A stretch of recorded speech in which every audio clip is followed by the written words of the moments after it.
প্রেম আমার। এই দুটি শব্দ যখন এরিসের কানের পর্দায় এসে আঘাত করল, চারপাশের চেনা পৃথিবীটা যেন এক মুহূর্তের জন্য থমকে গেল। বুকের ভেতর একটা তীব্র বিস্ফোরণ ঘটল, যার কম্পন ছড়িয়ে পড়ল তার প্রতিটি শিরা উপশিরায়। আচমকাই এবার মাথার রগগুলো তীব্র যন্ত্রণায় ছিঁড়ে যেতে চাইল। এরিস এবার দু হাতে আরও শক্ত করে মাথার চুলগুলো খামচে ধরেছে। চোখের সামনে সবকিছু ঝাপসা হয়ে আসছে তার, অথচ একটা অদ্ভুত আলোড়নে তার চেনা জগৎ ওলটপালট হয়ে যাচ্ছে। তার কেন জানি মনে হচ্ছে এই প্রেম আমার শব্দ দুটি তার অতি চেনা। এটি কোনো নতুন শব্দ নয়, বরং এর সাথে তার যেন জন্ম জন্মান্তরের পরিচয়।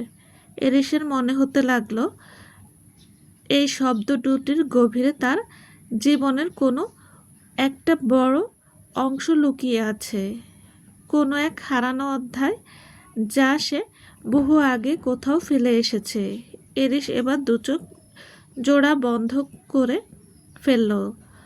যন্ত্রণার মাঝে অবচেতন মন তাকে টেনে নিয়ে যেতে লাগলো সময়ের উল্টো স্রোতে, কোনো এক অচেনা অথচ ভীষণ চেনা সময়ের দিকে। কিছুক্ষণ পর এরিসের মাথার যন্ত্রণাটা এখন আস্তে আস্তে কমে এলো, কিন্তু বুকের ভেতরের শূন্যতাটা এক অদ্ভুত পূর্ণতায় রূপ নিল।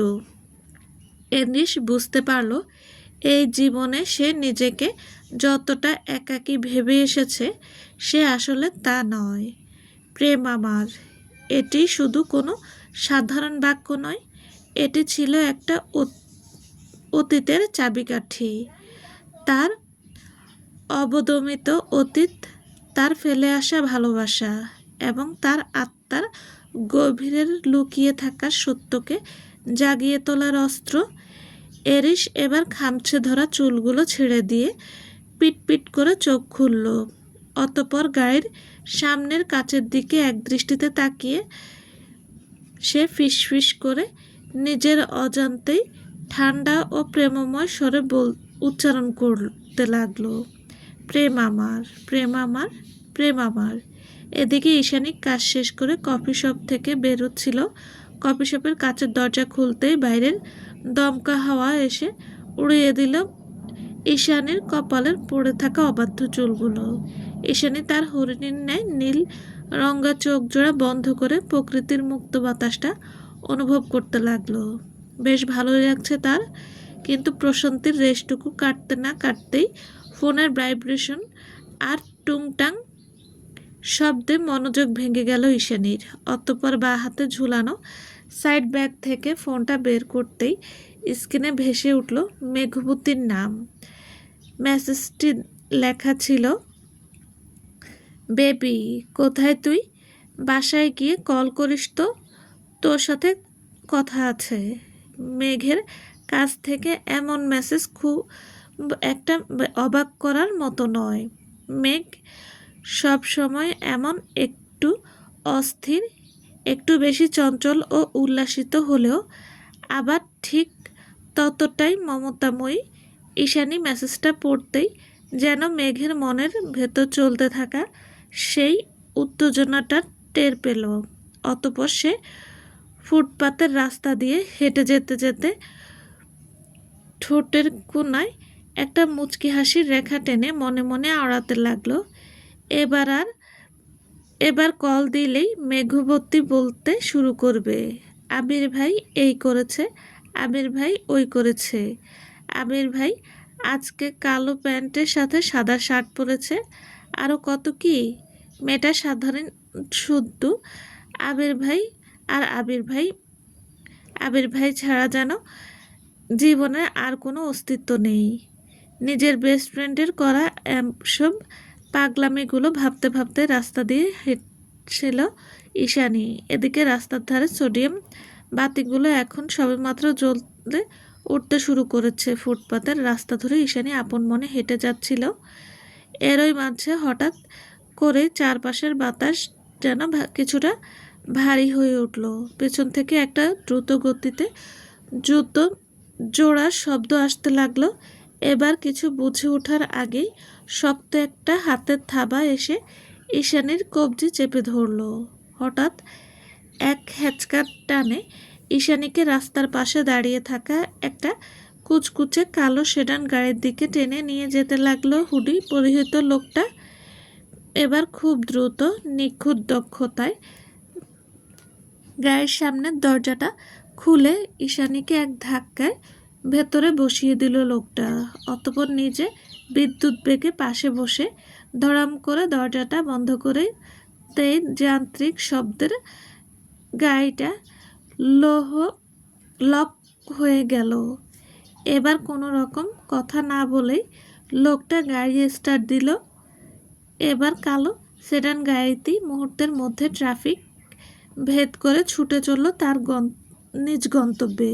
এদিকে ঈশানী পাশ ফিরে তাকাতেই যেন স্তব্ধ হয়ে গেল, তার চোখ জোড়া বড় বড় হয়ে গেল। অন্য কোনো মেয়ে হলে এই পরিস্থিতিতে হয়তো চিৎকার করে উঠত অথবা হাত পা ছুঁড়ে গাড়ি থেকে বের হওয়ার জন্য আকুল চেষ্টা করত।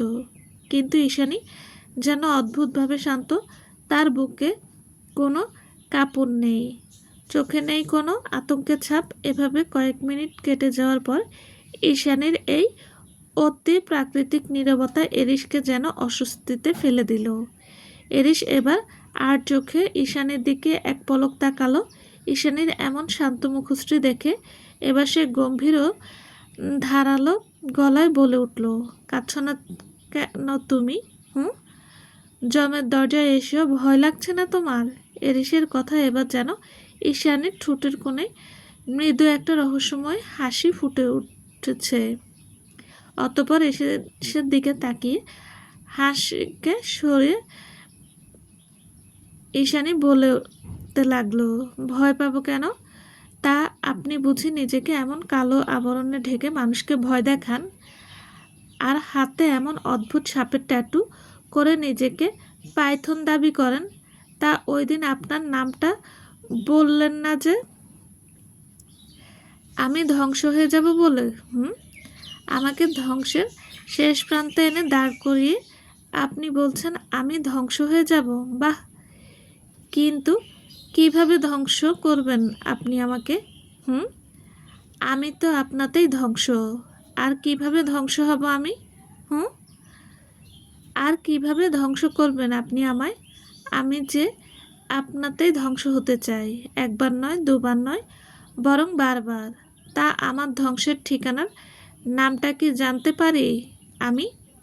ঈশানীর এমন অদ্ভুত কথা যেন বাজ ফেলল এরিসের মাথায়। সে এতক্ষণ এক দৃষ্টিতে সামনের দিকে তাকিয়ে স্টিয়ারিং হুইল ঘোরাচ্ছিল আর ঈশানীর মিষ্টি স্বরে বলা কথাগুলো মনোযোগ দিয়ে শুনছিল।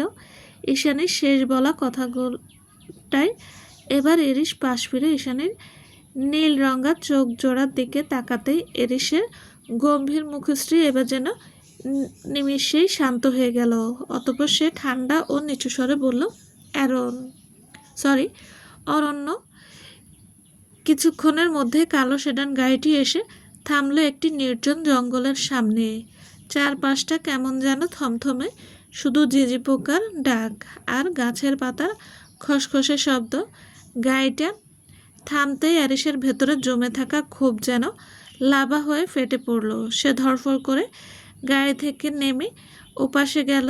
সজোরে গাড়ির দরজাটা খুলে ঈশানীর হাত খামচে ধরে তাকে এই হ্যাচকা টানে গাড়ি থেকে বের করলো। ঈশানী কিছু বুঝে ওঠার আগেই ঠাস, এরিস নিজের শরীরের সর্বশক্তি ত্যাগ করে ঈশানীর গালে সজোরে চড় বসালো। এরিসের চোখ দুটো দাবানলের আগুনের মতো দাউ দাউ করছে। ভাবমূর্তি তার এমন যেন সে তার চোখ দিয়ে ঈশানীকে বশ করে দেবে। চরের চোটে ঈশানী ছিটকে গিয়ে গায়ের সাথে ধাক্কা খেল। এরিস এবার ঈশানীর বাহু চেপে ধরে ঢাকনে দিয়ে গর্জে উঠল, তুই ওই দিন চকলেটে কি মিশিয়েছিলি? ইডিয়েট! ঈশানী ভয়ে কাঁপছে, তার মুখ দিয়ে কোনো বাক্য বেরোচ্ছিল না। সে ঠায় চুপ করে রইল। ঈশানী এই নীরবতা যেন এরিসকে আরও খেপিয়ে তুলল। এরিস এবার ঈশানীর মুখের দিকে সামনে নিজের মুখটা এনে হিসিয়ে বলতে লাগলো, shoot your mouth and listen to me very carefully. Bangla, তুই ভেবেছিলি তুই পার পেয়ে যাবি? ঈশানী এবার ফুপিয়ে কেঁদে উঠে বলল, আই এম সরি অরণ্য, আমি জাস্ট চেয়েছিলাম আপনি যেন just shut up the whole up. Eris চিৎকার করে উঠল, তার চোখ দুটো রাগে লাল হয়ে উঠেছে। আই এম সরি অরণ্য, আমার ভুল হয়ে গেছে, প্লিজ আমাকে ক্ষমা করে দিন, প্লিজ আর এমন হবে না, প্লিজ আমি প্রমিস করছি আর এমন ভুল হবে না, প্লিজ ক্ষমা করে দিন আমায়। আমি আসলে বুঝতে পারিনি। You just set up. Eris আবার আগে চেয়েও দ্বিগুণ গর্জে উঠল। ঈশানীর কান্না আকুতি মিনতি করা কোনো কিছুই যেন মন গলাতে পারল না কঠিন মানবের। Just set up. তুই নাটক করিস আমার সাথে? নাটক? নাটক? তুই জানিস আমি কে? তুই চিনিস আমাকে? তুই কিছু জানিস না আমার সম্পর্কে। তোর কোনো ধারণা আছে যে আমি তোর সাথে ঠিক কি করতে পারি? শরীরের সব রক্ত চুষে ফেলল বুঝি? মানুষের রক্ত আবার আমার ভীষণ পছন্দ।